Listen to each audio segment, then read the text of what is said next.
Good morning students. आज हम करने जा रहे हैं जो परीक्षा 2021 की होनी है उसके लिए संशोधित पाठ्यक्रम क्या है और किस तरह की योजना बनाई गई है पेपर के लिए, किस तरह का पेपर आएगा, कौन सा प्रश्न कितने नंबर का आएगा, तो ये हमने देखना है। हमारा विषय है हिंदी और विषय कोड है 01। पेपर का समय होगा 3 घंटे 15 मिनट और अंक कितने होंगे 80। सत्रांक आपको ध्यान है। जो कॉपी आप अभ्यास वर्क जो कर रहे हैं घर पे उसके आधार पर आपको ये 20 अंक दिए जाएंगे, तो 80 + 20 हो जाएंगे 100। तो देखें प्रश्न में किस तरह के आएंगे। सबसे पहले खंड में विभाजित होंगे। ये खंड 1 में अपठित पद्यांश आएगा जो कि आपने पढ़ा नहीं हुआ। वो कितने अंक का आएगा? 6 अंक का। इसमें प्रश्न आएंगे। अभी थोड़ी देर अगली वीडियो में हम क्या करेंगे, एक पेपर करके देखेंगे और सारा हमें पता चल जाएगा। इसके बाद खंड 2 में रचना से संबंधित प्रश्न अर्थात एक निबंध आएगा और एक पत्र लेखन आएगा। पत्र भी कैसा? कार्यालय पत्र और व्यावसायिक पत्र। निबंध है 8 अंक का और पत्र लेखन है 4 अंक का। इसके बाद आएगी व्याकरण से संबंधित प्रश्न जो कि आपके 4 टॉपिक हैं, चारों को बांटा हुआ है। समास 4 अंक के, वाक्य शुद्धि शब्द शुद्धि है, यहाँ शब्द शुद्धि 4 अंक की, मुहावरे 4 अंक के और लोकोक्तियाँ 2 अंक की आएंगी। तो कुल 14 अंक का आपका व्याकरण से संबंधित प्रश्न आएंगे जो कि विकल्पात्मक प्रश्न होंगे। आगे देखें, क्षितिज से आएंगे। एक व्याख्या गद्य भाग से आएगी विकल्प सहित, अर्थात अथवा में आएगा। ऑप्शन आएगा आपके पास में 2 व्याख्याएं आएंगी, 2 में से आपको एक करनी पड़ेगी और सप्रसंग व्याख्या करनी होगी जो कि 6 अंक की है। एक व्याख्या पद्य भाग से जो कि विकल्प सहित है और वह भी कितने अंक की होगी? 6 अंक की।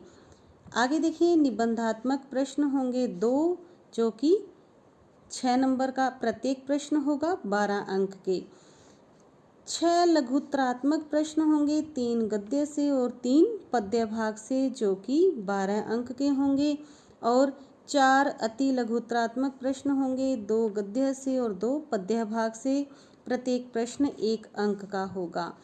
अब होगा किन्हीं 2 रचनाकारों का परिचय, जीवन परिचय होगा। आपको अथवा में दिया जाए 2 देंगे, उसमें से आपको दोनों का किन्हीं 2 आप ऑप्शन भी मिलेगा आपको, एक कवि और एक लेखक में से आपको करना होगा।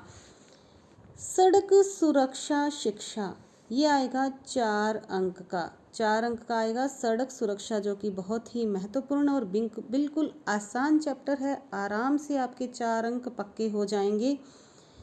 अब देखिए, पेपर है जो सामने मेरे वो इस तरह का आएगा।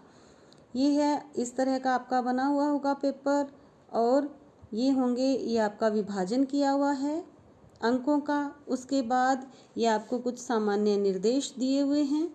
ये आपको कि परीक्षार्थी सर्वप्रथम अपने प्रश्न पत्र पर नामांक आप अपना रोल नंबर लिखेंगे। सभी प्रश्न करने अनिवार्य हैं। अथवा जो दिया होगा उसमें से आपको एक छोड़ना होगा।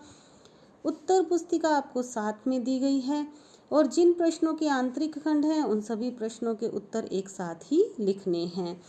अब देखें, इस तरह के थोड़े निर्देश दिए गए हैं। उसके बाद ये आएगी व्याकरण से संबंधित कितने प्रश्न हैं? 10 प्रश्न होंगे 10 अंक के। तो ये 10 अंक के करने के बाद हम आगे चलेंगे जिसमें आएगा निम्नलिखित प्रश्नों के उत्तर एक शब्द या एक पंक्ति में आपको देना है। ये ज़रूर पढ़ लिया करें, इससे पता चलेगा आपको कि कितने उत्तर जो है वो कितने शब्दों या कितनी पंक्ति में देना है। 7 प्रश्न हैं, 1 × 7 नंबर के होंगे। बिल्कुल छोटे छोटे देखें, जैसे कहानी का शीर्षक ईदगाह कैसा है, आंखों में धूल झोंकना मुहावरे का अर्थ लिखना है। सिंपल प्रश्न है बिल्कुल। आगे देखें, 3 जो हैं वो रिक्त स्थान आएंगे, 3 रिक्त स्थान आएंगे। 3 है जो 3 × 1 3 नंबर के। इसके बाद अति लघुत्तरात्मक प्रश्न इन्होंने बता रखा है कि अति लघुत्तरात्मक प्रश्न, प्रत्येक प्रश्न 2 अंक का है। तो यानी कि आप 2 पंक्तियों में उत्तर, 2 या 3 पंक्तियों में इसका उत्तर आराम से दे सकते हो। बिल्कुल आसान प्रश्न है, आप देख भी रहे हैं। इसके बाद अपने चलेंगे आगे। अपठित पद्यांश है, इसको ध्यानपूर्वक पढ़ना है और नीचे दिए गए प्रश्नों के उत्तर देने हैं।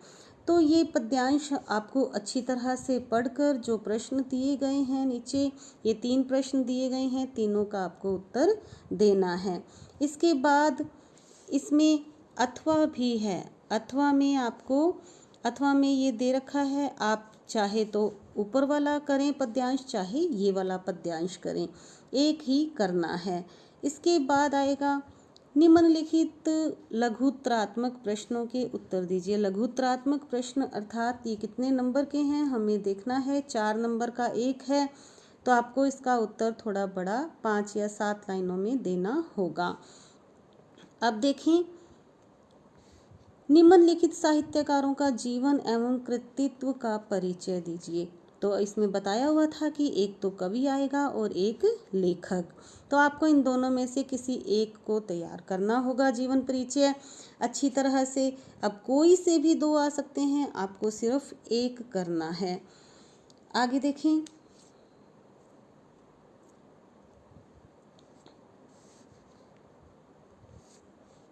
अब है सड़क सुरक्षा से संबंधित। सड़क सुरक्षा से संबंधित देखें, आपके एकदम फ्री के नंबर हैं क्योंकि बहुत ही आसान है। आपको दिया क्या है, ये 4 संकेत दे रखे हैं, इनके बारे में आपको बताना है। यहाँ थोड़ा साफ नहीं दिख रहा लेकिन पेपर में अच्छे से दिखाई देगा। उपयुक्त प्रदर्शित यातायात चिन्हों का सांकेतिक अर्थ बताते हुए इनका अर्थ बताना है और इनका विश्लेषण भी कीजिए, अर्थात इनके बारे में भी थोड़ा कुछ आपको बताना होगा, तभी आपको इसके नंबर मिलेंगे। अब देखें, आगे है कार्यालय आदेश का एक प्रारूप आपको तैयार करना है कि पंजाब नेशनल बैंक ने छोटे सिक्कों को स्वीकार करने तथा वितरित करने के बारे में अपनी सभी शाखाओं को कार्यालय आदेश भेजा है। आप कार्यालय इसका एक प्रारूप आपको तैयार करना होगा। अथवा में आप इसको कर सकते हो, चाहे तो एक अनुस्मारक मतलब याद, स्मारक मतलब याद, अनुस्मारक याद के लिए किसी को याद करवाना है, ये काम आपको करना है, उसे अनुस्मारक भेजा जाता है। तो ये आपको करना होगा, इन दोनों में से कोई एक आप कर सकते हैं। आगे देखें, निबंध है। निबंध में ये दे रखे होंगे जैसे दूरदर्शन, वरदान और अभिशाप, तो इसमें आपको संकेत बिंदु दिए हुए हैं, उसी के आधार पर आपको निबंध जो है वो लिखना होगा। तो इसमें 2 या 3 विकल्प आपको मिलेंगे, आराम से आप कर सकते हैं। आगे देखें,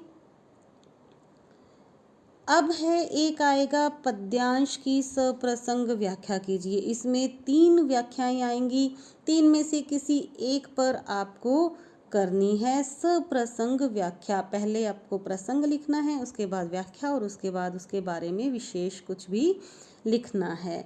अब है, एक तो आएगा पद्यांश और दूसरा आएगा गद्यांश। इस तरह का 3 या 4 लाइनों में है। देखें, ये इन तीनों में से किसी एक पर करना है। निम्नलिखित गद्यांश की सप्रसंग व्याख्या कीजिए। अथवा आपको दिया हुआ है, तो इन तीनों में से किसी एक पर करना है।